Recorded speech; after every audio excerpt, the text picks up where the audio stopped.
Takre el Consel Albert Atilano kay Tiempoya para impone speed limit aquí na syudad. Pero asigun ko nele partikularmente na mag-highway lang ambos na Costa Oeste y Costa Este. Y hindi incluido el na sentro del pueblo.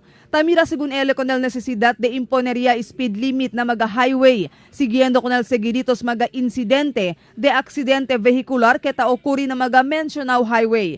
Mayoría según del magatakeda envuelto na aksidente, amo akal bien corre vehikulo. Especialmente aquí ganan na West Coast, kay mas mucho aksidente ali kontra na East Coast eh. Sí, akelang ban, kaya muriga del maestra, meron to kel, no? Targi pa kel entra na dyan pensamiento, and for all we know, takoy rin ako lekel, mas de 80%, no? So imagine el camino, bien tabla sila busy correto ansina so si Cheneta cruza prena tu un tiro baliskat gayon. Asigun pa kung Atilano, plano sigun di suyo para formalmente presenta con este na konseho lokal. Actualmente podía sigun ele menciona con este con cuantos del sumagauban konsehales y alegre ele kay positibo el de estos reaksyon.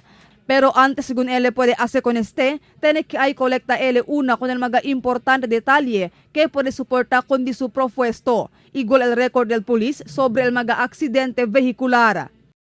Impact uno del dimio mga kere ase pa sa an ordinance gayod, no? Akel del speed limit kay taligita takeda Ayala, tamirayo mucho mga aksidente, no?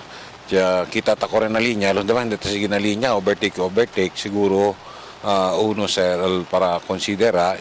Asigun pa kung Atilano, el propone ele que corre lang ang mga vehikulo na mag-highway na 60 km per hour.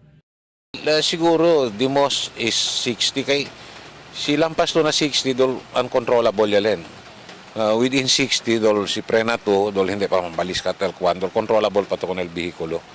Iyo tanota si Korea to over 60, then siya cruza un tiro ansina o. No pwede mas to mang-manage control ha. So tendency, aksidente kayo. Yabla pa si Atilano kay el otro mga syudad na pais ta implementaya speed limit. Takra segun ele que puede este ayuda prevenir o menora mga aksidente vehicular y pone lejos na peligro con el mga motorista y con el mga gente na mga kalye. Marifita Mayo, Dateline Zamboanga.